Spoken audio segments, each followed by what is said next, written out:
9 de la mañana con 9 minutos, momento de saludar a quienes nos van a acompañar en el panel del día de hoy. Ya están con nosotros la vicepresidenta de la Mujer del Partido por la Democracia, Daniela Barrera. La saludamos. ¿Cómo estás, Daniela? Muy buenos días. Hola, buenos días, Rodrigo y Sebastián. Contenta porque estamos a puertas del Sí. 18. Ya preparándonos para lo que van a ser esos festejos, obviamente. También saludamos a Sebastián Rivas, director de incidencia de Pivotes. Ahí lo mencionaba Daniela recién. ¿Cómo estás, Sebastián? También buen día. Buenos días, Rodrigo, muy buenos días a ti, muy buenos días, Daniela, y valga la pena hacer un punto, dado que estamos cerquita del 18, qué buena música hay en la Susacha. Ah, Siempre ahí levantándonos en la mañana con, sí. aquí está escuchando Ajá, qué temas, ¿eh? No sé si será que uno ya, digamos, estas cosas como generacionalmente, pero siempre hay buenos temas de la Susacha y es muy bueno para levantarse con ánimo en las mañanas. Sí, ahí importante también el trabajo que tenemos de Esteban Iturra en la programación musical, así que ahí le hago llegar también la buena onda que llega del panel de Enlace USACH respecto a la música. Oigan, estábamos hablando de efectivamente estas fiestas que muchas veces también están enlazadas con los valores patrios, el 18 de septiembre, la bandera, pero esto también quiero enlazarlo con lo que es nuestro tema del día, que ya están empezando a comentar en redes sociales y nuestro WhatsApp nuestros auditores y seguidores, que es esta propuesta y más que nada este proyecto de ley que ya fue aprobado en la Comisión de Educación de la Cámara para que estudiantes de básica y media canten el himno nacional e izan la bandera una vez al mes. Esto ya fue aprobado con 12 votos a favor en esta comisión, pero quiero saber, para empezar, antes de irnos a los otros temas, ¿cómo ven ustedes el reinstalar o rescatar, como dicen también los medios de prensa el día de hoy, estos actos que se desarrollaban antaño en distintos colegios del país y que se quieren retomar? No sé cómo lo ves tú, Daniela. O sea, yo estaba pensando en este sentido que los símbolos patrios son anteriores, mucho anteriores a cualquier conflicto como político que hayamos tenido respecto a la democracia, primero, porque también estaba esto de esta indicación de poder suspender este Claro. acto el 1 de septiembre, digamos, Sí. porque se genera un conflicto cuando Allende era presidente de la República y en el fondo, entonces, mira, yo no tengo un conflicto personal, ni creo que desde mi postura haya un conflicto con valorar los símbolos patrios, dado que no son propiedad de unos u otros. Y ahora sí, sabes que yo estaba pensando en la realidad de la escuela, ¿Ya? porque en el fondo nosotros cada vez, sobre todo en la educación pública, tenemos escuelas que son migrantes, ya, y son interculturales. Entonces yo creo que ahí me falta como la voz de un experto en educación que esté en escuela, porque es distinto estar en escuela Sí. que hablar desde la academia o desde la Cámara de Diputados.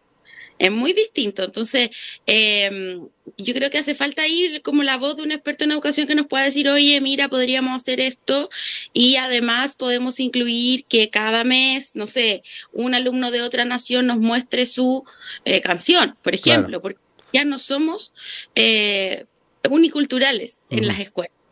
Entonces, por ahí, eso es como, Sí. como yo lo...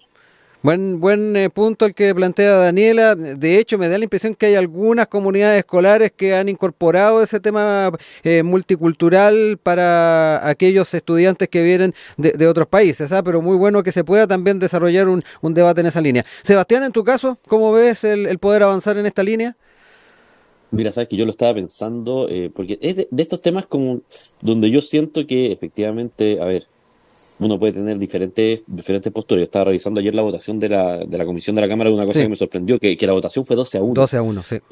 O sea, es decir, que esto, digamos, y efectivamente una indicación que se rechazó, que muy bien lo marca Daniela, pero algo hay de fondo, digamos, a ver, incluso como comprando el punto del presidente del Colegio de Profesores, que quizá hay otros temas más importantes, pero como la invitación es a debatir de este tema, Sí. centrémonos en este tema, yo creo que hay una cosa que es bien valiosa al final del día, que va muchísimo más allá de izar una bandera o no, es más amplio, que es el rol que tiene la educación como formador de ciudadanía y formador, digamos, como rol de educación cívica al final del día.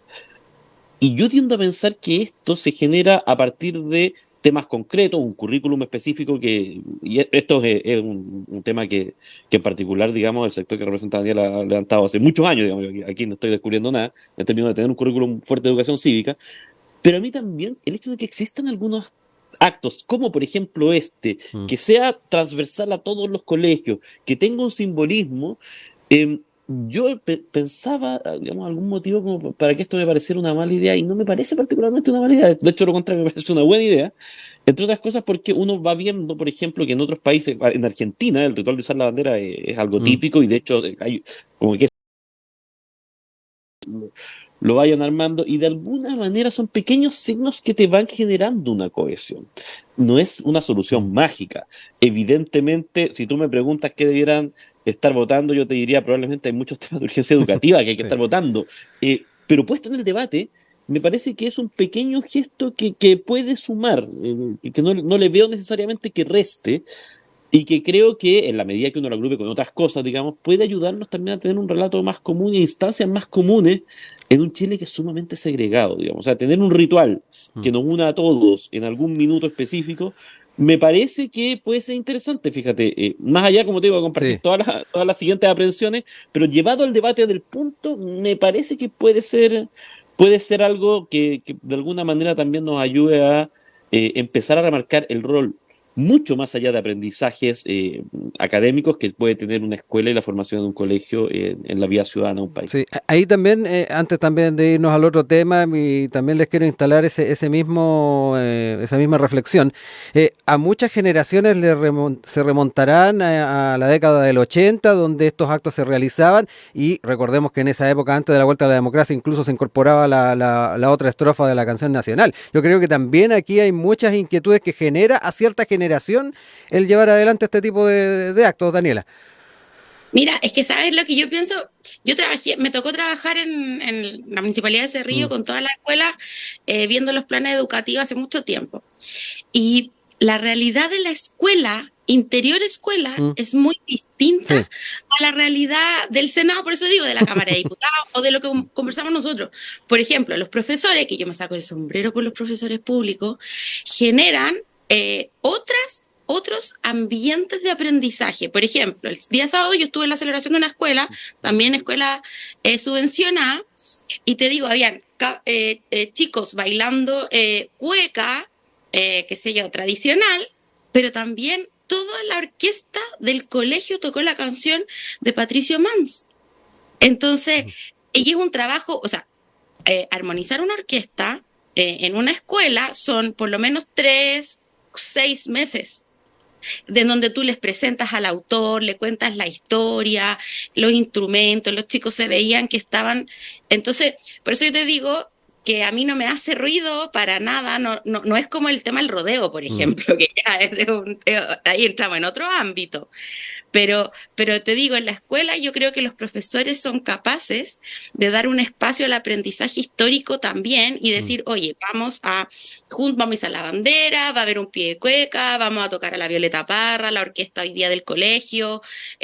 Entonces, yo confío mucho en los profesores y creo que por eso también de repente nos hace falta escucharlos un poquito, porque la realidad escuela es muy distinta a lo que nosotros abstraemos de eso.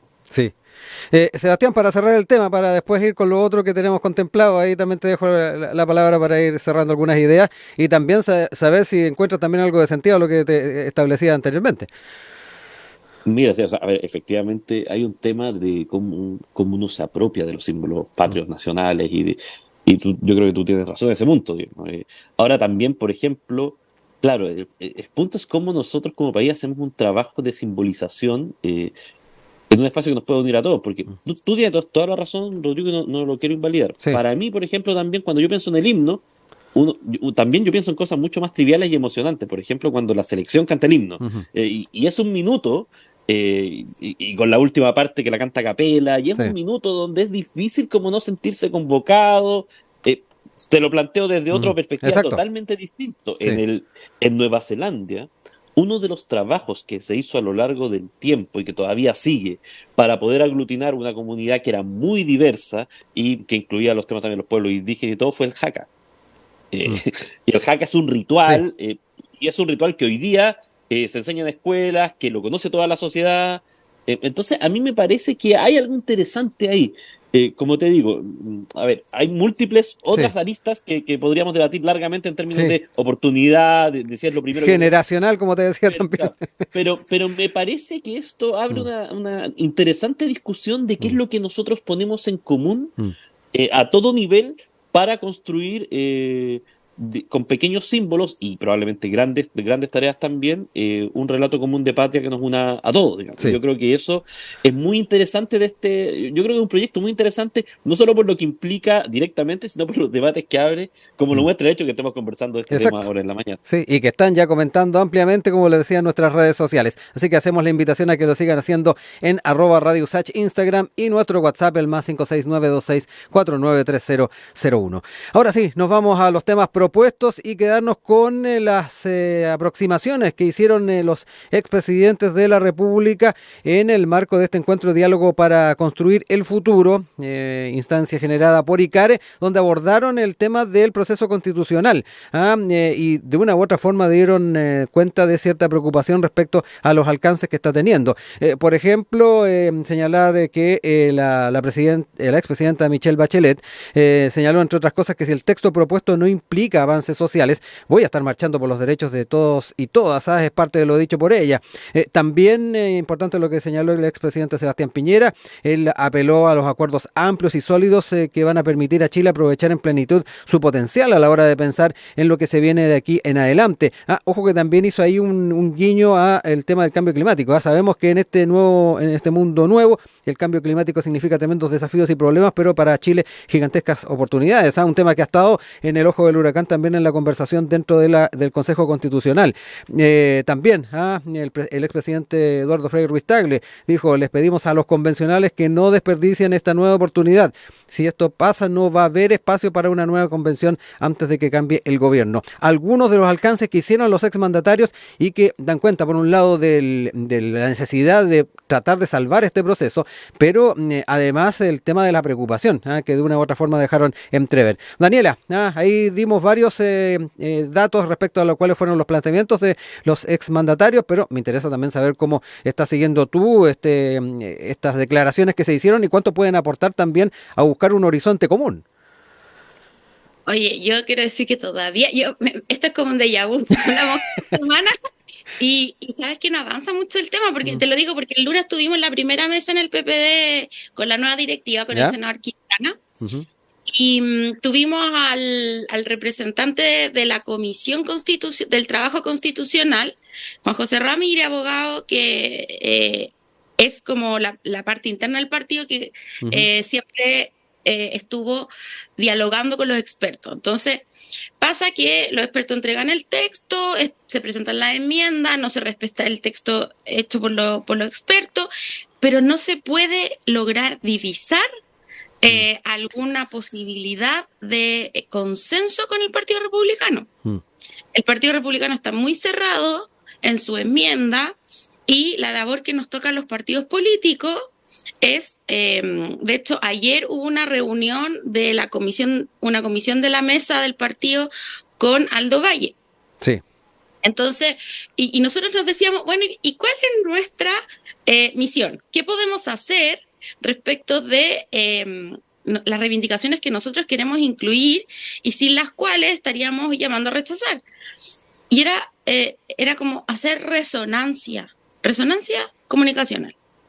Mm. Entonces, frente a eso, yo todavía estoy a la expectativa de si de verdad el Partido Republicano en algún minuto va a decir, ok, esta constitución es para todos, o derechamente va a decir, esta constitución a nosotros nos corresponde por el rédito electoral que tenemos plasmar nuestra identidad. Todavía yo creo que no hay un mensaje claro.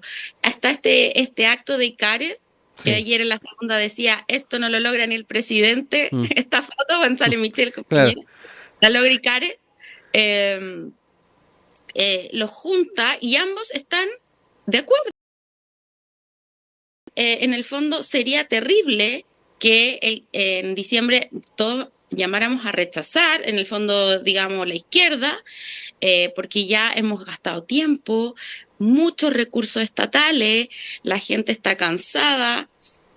Yo creo que aquí obviamente va a haber también un voto de calificación, ojalá no sea de castigo, entonces eh, todavía yo creo que seguimos en un punto muerto en el cual no sabemos y Republicano no nos envía un mensaje claro para poder tomar una posición. Ahí, Sebastián, a propósito también de lo que nos mencionaba Daniela, nos encontramos con un mensaje que surge desde ICARE, de espíritu republicano que contrasta absolutamente con lo que trata de plantear el Partido Republicano. Vemos, y tal como decía Daniela, se están aunando posiciones, se están aunando puntos de vista por parte de exmandatarios. Y no quiero dejar atrás tampoco ese guiño que hacía el expresidente Piñera respecto al tema del cambio climático. Esperemos de que tal vez se pueda recoger algo de ello, pero me da la impresión de que la farra de la que hablaba el expresidente Frey va directamente a constatarse. Mira, Rodrigo, yo creo que en esto, a ver, compartiendo mucha de la mirada que tiene Daniela, creo que es un análisis en eso, digamos, que es bastante irrefutable, y sincerando también mi preocupación de que siento que esta es la oportunidad, lo hemos conversado varias veces, Sí. o sea, yo creo que si no es ahora, probablemente, a ver, este tema nos va a seguir penando un muy buen rato, independiente de las cosas que se hagan. Permíteme matizar un poco porque hay cosas interesantes que están pasando y que yo estando de acuerdo con Daniela que yo quiero ver el resultado final, o sea, yo quiero ver cómo va a terminar. Hay cosas que no pasaron en el anterior proceso que están pasando ahora que a mí me llaman la atención. Lo quiero dejar en ese tono, digamos, como punto inicial, porque me parece que son cosas interesantes. Primero que todo, el hecho de que nosotros hoy día estamos conversando, por ejemplo, de algo, de los planteamientos que han hecho los expresidentes y ver el rol que han tenido los expresidentes en la conversación en esta materia, nos habla de un proceso que en este punto por lo menos ha sido distinto en términos de generar instancias y generar oportunidades, incluso, no solamente, digamos, las instancias formales en términos del Consejo Constitucional, sino como la sociedad completa, de escuchar a figuras que tienen algo que decir. Acuérdate que la vez anterior hubo toda una polémica de si se invitaba o no a los expresidentes. Y fue uno de los temas como... Y yo tiendo a pensar que esas cosas terminaban generando mucha tensión. Me parece que es muy interesante que, evidentemente, habiendo diferencias, los presidentes Bachelet y Piñera estén de acuerdo en la mirada común y la importancia de una mirada común en el texto. Yo creo que acá probablemente, a ver, entendiendo que uno podría decir, y cuando uno ve, yo soy de esas personas, cuando vemos de repente 10 conectados viendo las sesiones del Consejo, habitualmente yo soy uno de las 10, y yo creo que hay harto de estrategia en lo que está pasando, y ha habido señales en términos de que se van a bajar algunas cosas adicionales a las que ya se han bajado. De hecho, en esas votaciones vertiginosas que se dieron en los últimos días, de hecho, se pedía la unanimidad para cambiar cosas, finalmente quedaron para el Pleno. Pero a mí efectivamente me preocupa que el daño de la estrategia ya haya sido generado en algún punto, ¿no? Porque hay un tema de imagen. No retorno. Hay un tema de imagen, que independiente de que se bajen cosas, yo, por ejemplo, me da la impresión, por lo que he escuchado, que el tema del rodeo no va a quedar, que el tema del cambio climático se va a reponer, pero tú ya tienes, y esto es un tema que a los que somos comunicadores de profesión nos interesa mucho, tú tienes un tema de las formas, que es bien interesante que nos estemos fijando en las formas del proceso, porque es algo relevante. Ahora, sin perjuicio de eso, yo, como te digo, yo también he tenido la suerte de conocer una cara distinta. A mí me ha tocado ir varias veces al Consejo Constitucional porque desde la organización que nosotros tenemos, que es Pivote, defendimos una iniciativa popular de norma que se aprobó con bastante margen en sus puntos más sensibles, que era el tema de modernización del Estado. Me tocó ir al Consejo a conversar con consejeros que a mí de verdad yo valoro el trabajo que están haciendo, María Pardo, Alejandro Kuller, que son, digamos, entre comillas, del frente de la actual oposición, son oficialistas. Me tocó conversar con consejeros expertos, tuvimos la oportunidad de presentarle el proyecto a Verónica Undurraga, asistir a 2 sesiones de la Comisión de Sistema Político, y me da la impresión que hay un piso para que pase algo mejor y para que se entregue un proyecto finalmente que pueda representar estos anhelos. Creo que hay cosas que evidentemente no van a satisfacer a la centroizquierda ni a la izquierda porque porque efectivamente pasó lo que pasó la vez anterior, pasó ahora, digamos. El tema de que es muy difícil y habría que estudiar si hay alguna vez que en 2 años haya dos supramayorías de puntos totalmente distintos. Pero yo quisiera dejar levantado eso, compartiendo las aprehensiones de Daniela. Yo creo que hay que mostrar más gestos, y me parece que es importante para que podamos llegar a algo que pueda votar el apruebo, pero yo todavía, para mí, esto es work in progress. Todavía quiero ver, porque a mí me ha tocado, como te digo, ir al Consejo y siento que hay, hay bastante buena voluntad en un grupo importante de consejeros para lograr sacar esto adelante, y quiero ver qué es lo que van a lograr hacer ellos en esta tarea tan difícil que les espera, Sí. digamos, las próximas semanas y meses. Sí, Daniela, ¿cómo también ves ese tema que plantea Sebastián en cuanto a pisos o límites que ya se están estableciendo en torno a lo que se ha estado dialogando? Importante también saber o establecer a propósito de la escucha que han tenido los exmandatarios, ahí lo mencionaba Sebastián, estuvo presente Ricardo Lagos en el Consejo, estuvo presente la expresidenta Michelle Bachelet también, Sebastián Piñera hizo lo propio. En algún momento, en la presencia de Ricardo Lagos en una de las comisiones, incluso Edmundo Luchans de la Comisión de Sistema Político separó agua, dijo, no estoy de acuerdo en todas las cosas que plantea el Partido Republicano. Sin embargo, también hay que ver qué es lo que se ha estado expresando en la práctica, donde las unidades de propósito, particularmente las propuestas de unidad de propósito, han aunado todas las posiciones de la oposición. Importante también ir viendo cómo ha sido el comportamiento, además, más allá de los dichos. Pero Daniela, te dejo ahí la palabra para poder también entrar en esos temas que planteó Sebastián recién. Yo creo que el Partido Republicano yo ya ahora le veo ya dos desafíos. Antes le veía solo uno, pero el primero es que el texto propuesto por los expertos, por la comisión experta, es un texto de consenso de todos los sectores políticos. Entonces, ya tienes ahí un texto en el que te está diciendo, oye, aquí hubo conversación, hubieron especialistas, hubo consenso. Y tú estás extremando ese texto. Entonces, ¿cuál va a ser tu decisión? Lo extremas y impones tu identidad o llegamos a algo para todo el país. Ese es el primer desafío. Ahí se va a conocer un poco la identidad de ellos y eso va a marcar sus próximos resultados electorales. Entonces, y segundo, yo siento que la actitud de Sebastián Piñera, este último tiempo, apareciendo como el gran demócrata, digamos, es una actitud de candidato. Entonces, él está, yo creo que en el fondo,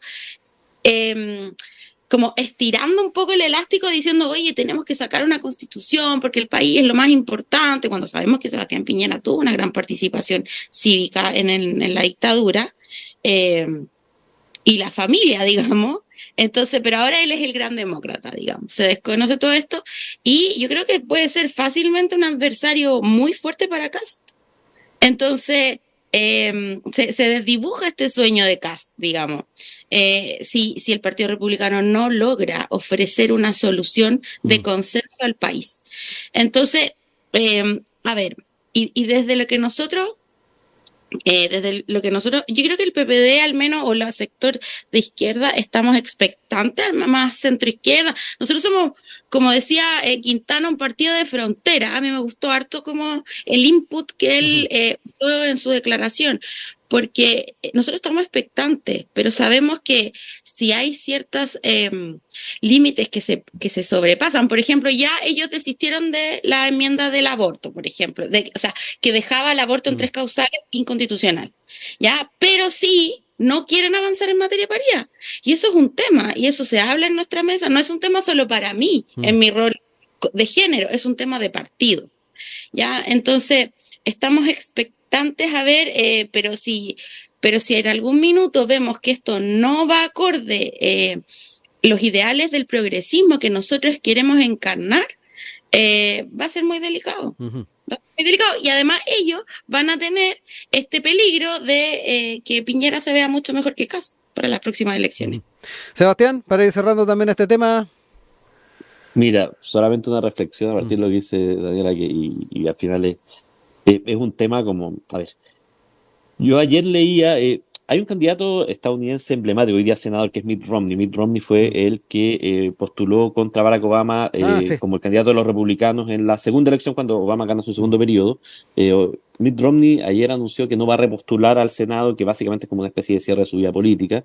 Y Mitt Romney tiene una gracia, porque Mitt Romney fue el único republicano que votó a favor de la primera acusación constitucional contra Trump, cuando se le acusaba de que estaba chantajeando al presidente de una nación que se llamaba Ucrania, un tal Volodymyr Zelensky, que después, digamos, entendimos por qué era tan importante con entrega de armas a cambio de que investigara a la familia Joe Biden, un tema no menor, digamos. Y Mitt Romney, dentro de su reflexión, Mitt Romney es un personaje bien complejo, tiene varias aristas, tiene una visión muy fuerte como de la misión que él tiene dentro de la política. Él decía, bueno, al final del día, acá el problema es que muchas veces nosotros estamos votando, decía, y a mí me dijeron cuando yo llegué al Senado, bueno, uno vota primero, el primer cálculo que uno tiene que hacer es, ¿esto que voy a votar me ayuda para mi reelección? Y después hay que pensar en cómo afecta a la ciudadanía y cómo afecta... Y uno dice, bueno, bajo esa lógica, que puede ser legítima, un consejo constitucional no va a andar, digamos, porque acá nosotros no estamos trabajando para la próxima elección, estamos trabajando para los próximos 20 años. Entonces yo creo, eso sí, y yo me declaro optimista en lo que va a pasar, poniendo obviamente advertencia en lo que ha pasado, porque siento que hay algunos puntos que son bien interesantes en términos de cómo han trabajado, en términos de la recepción. Creo que hay buena gente en el Consejo, además, trabajando de ambos lados. Entonces, yo todavía quisiera mantener ese punto de optimismo, porque siento que además hay cosas interesantes, por ejemplo, que se han aprobado en temas de modernización del Estado, por ejemplo, algunas de las que se han aprobado en el sistema político. Creo que hay otras que vale la pena hacerle un doble clic, sobre todo el tema de los redistritajes, de cómo queda.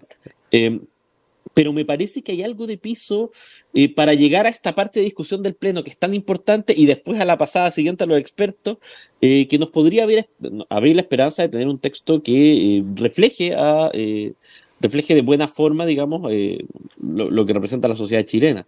Eso es interesante, pero es un desafío, es un trabajo absolutamente en la marcha, y yo creo que el tiempo que va a estar entre ahora y 4 semanas más, que es cuando van a empezar toda la discusión en el Pleno, va a ser súper relevante para ver finalmente qué es lo que va a pasar. Es una oportunidad súper importante, y yo espero que en eso los consejeros y todos los que estamos acá dando vueltas estemos a la altura para estar pendientes de qué es lo que va a ocurrir finalmente ahí en el Consejo Constitucional. Son 9 de la mañana con 41 minutos. Seguimos con ustedes acá en Enlace USACH con nuestros panelistas del día de hoy. Nos acompañan en esta oportunidad Sebastián Rivas, director de incidencia de Pivotes, y Daniela Barrera, vicepresidenta de la Mujer del Partido por la Democracia. Nos vamos a otro tema que ha estado también marcando bastante la agenda, y que de una u otra forma también desde el Ejecutivo se van cerrando particularmente las posibilidades de avanzar en cierta temática. Particularmente luego de esta carta de los reos del penal de Punta Peuco, donde solicitaron conmiseración del poder político y judicial, además de apoyo y la comprensión a la sociedad civil. En ese sentido han habido varias reacciones, pero me quiero quedar con lo que ha estado planteando la vocera de gobierno, Camila Vallejo. Ella señaló, entre otras cosas, que quienes firman esa carta eran personas que antes no habían reconocido las violaciones a los derechos humanos que cometieron, y ahora lo hacen. Añadió que como gobierno no tenemos iniciativas contempladas en ese ámbito. Parte de lo que se está señalando, ha habido también amplia reacción en ámbitos de la Cámara de Diputados, en el mundo político en general, pero quiero también dejar este tema para poder analizarlo con ustedes. Sebastián, parto contigo en esta oportunidad. Ahí ya de una u otra forma está rayando la cancha el gobierno respecto a este tema. Algo dejó entrever el ministro de Justicia el día de ayer, fue más explícita aún la vocera de gobierno. ¿Cómo ves este tema y no solamente las reacciones que ha generado, sino que además las consecuencias que pueda traer? Mira, yo creo que es bien interesante, Rodrigo, el tema de que, a ver, yo creo que hay algunas cosas en la carta que son interesantes de echarle una mirada, entre otras cosas que hay un planteamiento en términos de, digamos, los altos cargos de la época no han asumido la responsabilidad, que probablemente podría de alguna manera generar atenuantes en quienes están hacia abajo. Pero, a ver, una cosa que hemos conversado acá, evidentemente no estamos hablando acá de cualquier tipo de delito común, no es un delito común, estamos hablando crímenes de lesa humanidad. crímenes de lesa humanidad y en general, digamos, los crímenes de lesa humanidad tienen un tratamiento en términos de la rigurosidad de las penas y de los cumplimientos que está dentro de los más altos de los estándares penales, no solo en Chile, sino que en el mundo. Eso, digamos, es algo que a mí me parece que, digamos, o sea, un atenuante, por ejemplo, de colaboración efectiva que uno ve en muchos otros casos, me parece muy complejo usarlo en esto, salvo que la información pudiera ser tan valiosa que uno pudiera ver alguna fórmula de que de alguna manera esto pudiera ayudar a algo y habría que ver algún reemplazo que fuera, que en el fondo no generara también revictimización de la familia. O sea, estoy haciendo todo esto para plantear que me parece que es sumamente complejo plantear una revisión de penas, digamos, además contra algo que no es específico, pero sí me parece interesante esos dos puntos que se abren. Primero, el debate sobre, efectivamente, y que esto fue algo que se le cobró hasta el último día de Augusto Pinochet, el hecho de no asumir las responsabilidades, y que yo creo que también está en el corazón de muchos de los temas que nos estuvieron hablando hasta hace una semana, o hasta hace muy poquito, el tema de los 50 años, que probablemente nos van a tener hablando un tiempo más. Y en un segundo punto, la lógica de que, y me parece lo más complejo en términos, si tú lo quieres, como simbólicos, y entendiendo que hay gente, y sobre todo familiares de niños desaparecidos, que todavía tienen la esperanza de encontrar a sus seres queridos, de que se dejan de ver como que podría existir cierta información, o que podrían existir datos, que es un tema, digamos, que hoy día el gobierno ha implementado un plan de búsqueda, está en proceso, digamos, de darle presupuesto, de darle una estructura. Ha habido esfuerzos, tanto en particular del Poder Judicial, para buscar, pero el Estado que hoy día nosotros tenemos ha sido muy difícil de conseguir y donde incluso existen dudas de si por el, digamos, el tipo de procedimientos que se hizo, muy brutales, digamos, incluso sería capaz uno de recuperar algo de esos cuerpos. Entonces, me parece que ahí hay dos temas súper sensibles que se abren a la conversación, que van más allá, digamos, de una reducción de penas, que como te digo, me parece que atendiendo a la naturaleza es sumamente complejo plantearlo como un elemento, pero sí, en el minuto dado, y como lo plantean ellos, me parece que estos temas abren un debate que es bien complejo en términos de hasta qué punto, digamos, hay responsabilidades que no han sido tomadas, digamos, por quienes están en la estructura de mando. Daniela, también saber cómo has seguido este tema, ahí ya lo establecía Sebastián, es muy complejo el poder variar el escenario que existe actualmente para quienes están cumpliendo condenas. Obviamente ahí nos encontramos con este tipo de delitos de lesa humanidad que efectivamente tienen una calidad distinta. Frente a ello, saber cómo ves además la posición que ha tomado el gobierno, el Ejecutivo, con qué expectativas también ves la posición que pueda tomar el Poder Judicial en este ámbito y sumar además una pequeña reflexión. Acá, luego de estos reconocimientos, porque se explicitó por parte de quienes firmaron esta carta de que hubo violaciones a los derechos humanos, también se pone una cortapisa importante a quienes se han entrado en el negacionismo durante estas últimas semanas. Mira, yo creo que hay distintas posturas, según yo lo veo, hay distintas posturas según el rol que tiene cada persona y cada sector político también, porque en el fondo vemos al ministro Cordero diciendo que en el fondo ya no se pueden considerar hacer variaciones en las condenas ni beneficios, y yo creo que eso tiene que ver con una postura jurídica, que en el fondo cuando las personas hay un término técnico en la justicia que es la negociación de la condena antes de que ésta sea dictada, y es ese momento en donde tú tienes un espacio para dar información para que tu condena se ajuste a eso. Entonces ya tenemos una carta de la mayoría de las personas que están cumpliendo condenas en donde ellos piden consideración o conmiseración con los otros cargos, no con ellos, con los cargos menores. Entonces, pero ya pasó el tiempo de dar información. Las condenas ya se están cumpliendo. También era informado que al interior de Punta Peuco, en el fondo, habían posturas distintas. Claro, no son todos los que firmaron eso. No son todos, y hay personas que están en contra de esta carta porque aún consideran que lo que ellos hicieron fue salvar a Chile de esta catástrofe económica, social y política, etcétera, etcétera. O sea, todavía tienen esa conciencia. Acá tenemos otro grupo. Pero también, si nos ponemos del lado de los familiares de los detenidos desaparecidos, ya, son 50 años en donde no han tenido información, en donde hay muchas personas y yo creo que es bueno ponerle nombre y apellido, porque de repente pasamos hablando de los derechos humanos, de los crímenes de lesa humanidad, pero no decimos que hay personas, madres, esposas, hijas, que perdieron a sus parejas, a sus padres, a sus abuelos, a sus tíos, a sus amigos, que no tienen nada para cerrar este proceso. Y esta carta llega a destiempo, llega sin ninguna promesa concreta. Sin arrepentimiento también es algo que se critica bastante.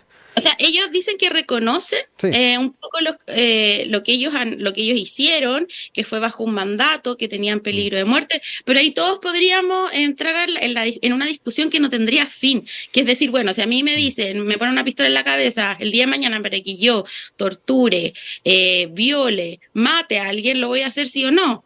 Es decir, eso es suficiente para disculpar mi crimen. Y yo creo que aquí hay un tema muy delicado en el cual yo creo que jurídicamente es muy difícil llegar a proporcionarles un beneficio. Ellos también dicen que saben que no van a conseguir ningún beneficio, pero que quizás podrían conseguir algún tipo de medida especial por parte de Gendarmería. Y hablan de conmiseración. Y yo ayer decía, bueno, ¿y qué es conmiseración? Lo busqué, es tener empatía con un estado de miseria. Entonces, bueno, ellos tuvieron empatía con un estado de miseria al principio de la gente que fue torturada, en el fondo recluida, maltratada, y estamos hablando de personas que también fueron injustamente recluidas por juicios que quizás no eran parte de la realidad. Entonces, no veo que, desde mi punto de vista, no veo que haya algo que ellos puedan conseguir en este minuto, porque jurídicamente sería muy complejo otorgarles algo. La información, yo creo que ya fue el momento. Uno siempre dice, pucha, respecto a estas personas, ¿cómo sería para ellos obtener un mínimo de información para las familiares de derecho ¿cómo se llama?, de los torturados, de los desaparecidos, de los detenidos desaparecidos? ¿Cómo sería para ellos tener un mínimo de información para poder cerrar ese proceso? Pero también evaluar el tiempo en el que llega. Sí. O sea, ¿cuál es la intención? ¿Cuál es el verdadero propósito de esta carta?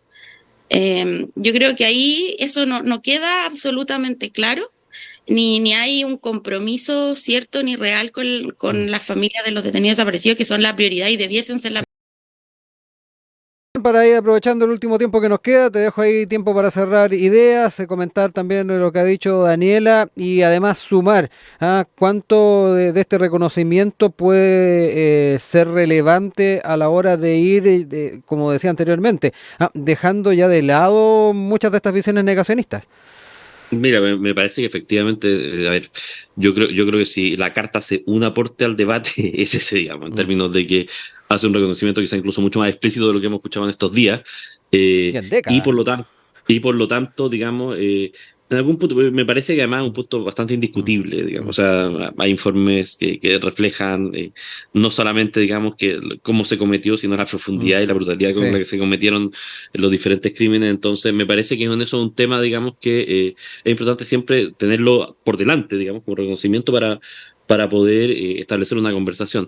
Sin perjuicio de eso, yo quisiera, dado que además como el cierre de la semana, hacer un punto de nuevo, hoy día digamos, quizás me levanté un poco más optimista, digamos, de lo habitual. A mí hubo algunas cosas, entendiendo que fue una conmemoración muy tensa, pero hubo algunas cosas que me llamaron la atención positivamente. Encuentro, por ejemplo, incluso a nivel ciudadano, encuentro que estábamos con una tensión muy fuerte y el día del 11, entendiendo que pasaron algunas protestas, algunas situaciones, pero me parece que fue un 11 para la efervescencia que había muy tranquilo, y eso habla también de que la gente se comportó muy a la altura, digamos, y en eso me parece que es una señal también en términos de tener cuidado con cuando se polariza mucho.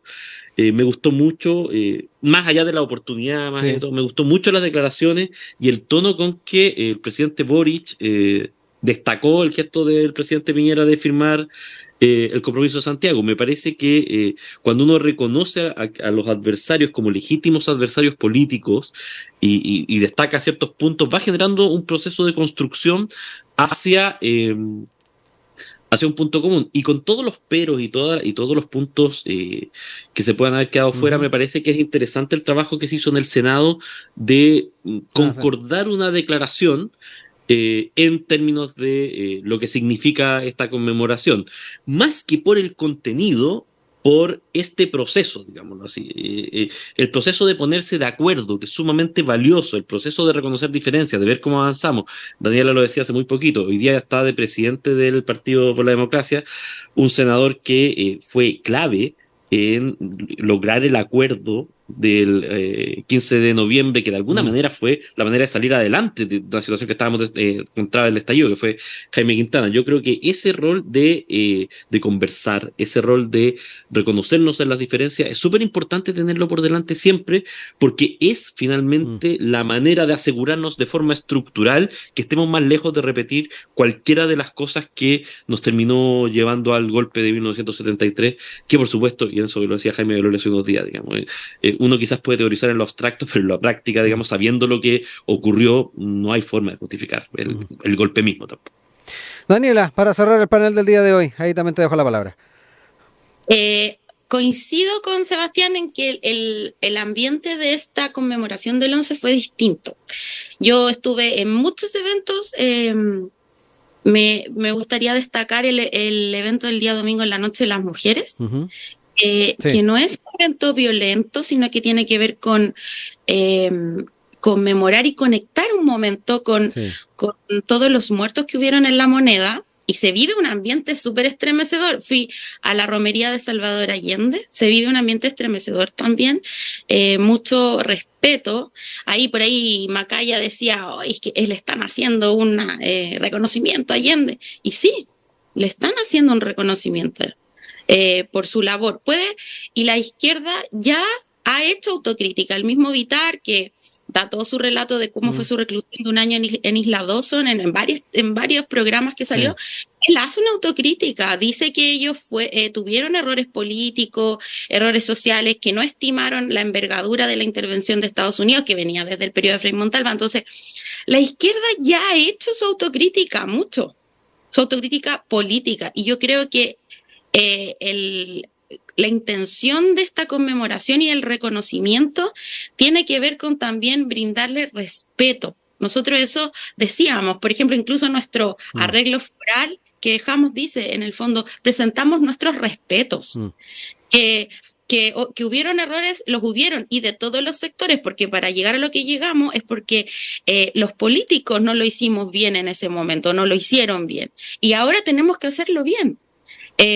Había un ambiente mucho más tranquilo, había mucha policía en la calle con un ambiente distinto, y yo creo que eso también tiene que ver con quién maneja las policías, ¿ya? Y qué rol tienen en la calle. Habían muchos adultos mayores en el acto oficial, presos políticos, que si bien estaba restringida la entrada, ellos hablaban en la entrada con los carabineros, les decían, mire, yo fui preso político, estuve en tal parte, los dejaban pasar a un recinto donde ellos podían estar presentes. Estuve en el Estadio Nacional, en el acto.